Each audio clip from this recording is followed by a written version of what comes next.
Good morning lakay, magandang tanghali. Tatalbos tayo ng alokbati. Maganda to sa katawan. Yan. Alokbati yan.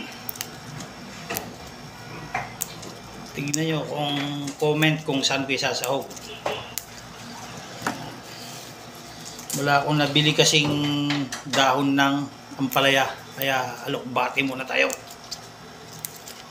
Yan o. Ayan, alokbati.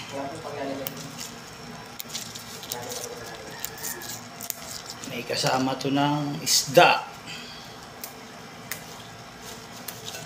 Piprito natin yung isda. Dahil wala tayong budget muna, ito muna gamitin natin.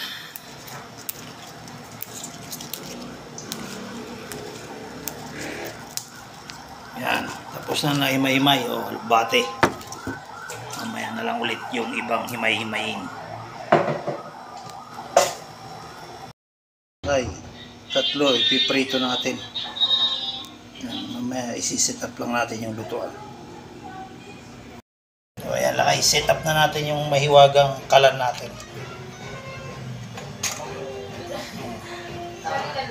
Yan.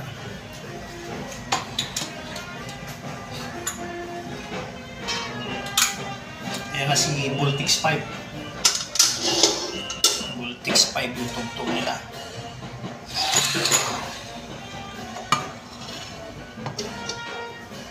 Naririnig yung tugtog, mamaya na lang.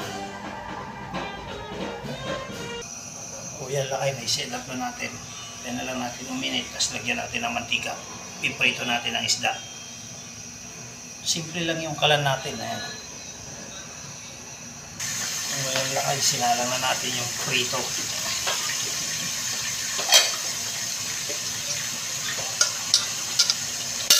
Tapos sugasan naman natin.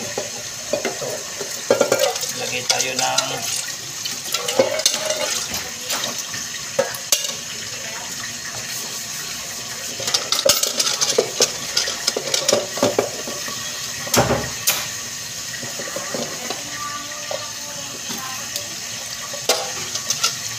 dyan sa taas video mukha ko.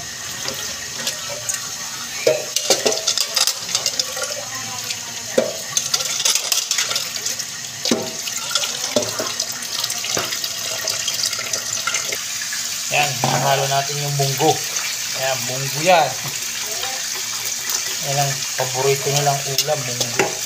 Uy, no.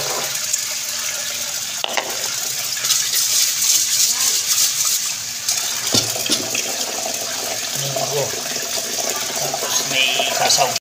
Sasaw natin, chicharon, alokbati. Tapos huwain natin yung baboy. Sasaw din natin yan.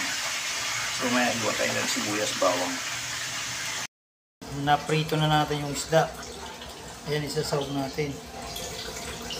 Baboy, bawang, sibuyas, at saka ingredients niyang chicharon, alokbati. Ayan. Ayan. Alokbati. Ayan. Shout out dyan kay Cesar Madarang at saka kay Arnel Mapanaw na si Pamsi. Yan ang pangalan niya ata, Papsi. Ayan. Shout out sa inyo mga pare. Kahit saan man daw kayo ng Pilipinas o mundo, ingat kayo lagi. Kuya, may punit. O yan mga pre, nagluto tayong mga munggo. Kaya kayong dalawa, Cesar at Arnel Mapanaw, Cesar Madarang, magluto rin kayo ng munggo. I-try nyo ito. Simpleng ano lang, recipe. Kakapitan pala yung mukha.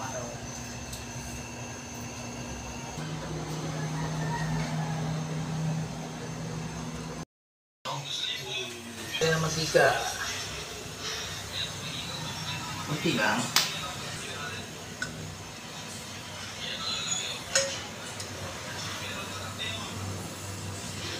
Tapos bawang.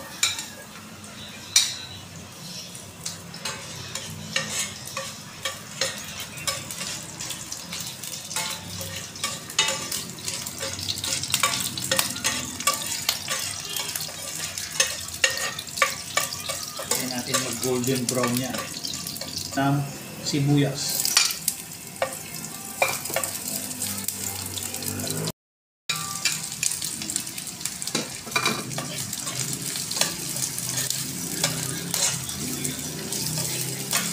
Sana yung baboy natin.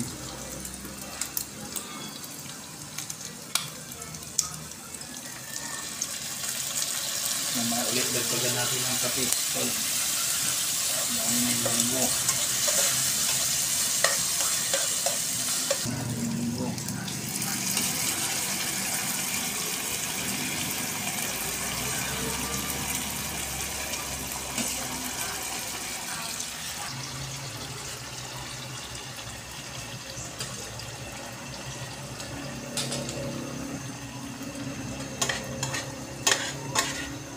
Medyo durog. Chicharon niya, chicharon. Oh, yun, no? Masarap.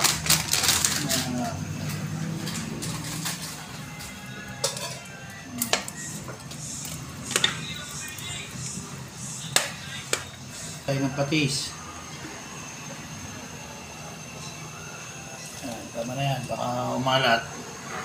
Mas maganda matabang. May solusyon. Pati. Gusto ko to eh. May ampalaya sana. Wala tayong makita ng palaya. Yan. Ang alugbate natin. Tapos konting halo. Yan. So, ayan na mga lakay. Yung finished product ng munggo natin. Ayan. Munggo. Sa iba kasi, tuwing Biyernes daw munggo. Depende yun kung may gustong may munggo. Ang Biyernes, may Sabado, may Linggo. Depende yun sa gusto nyong gawin. Pero ako, basta ginusto ko, magluluto ko. Walang araw na pinipili.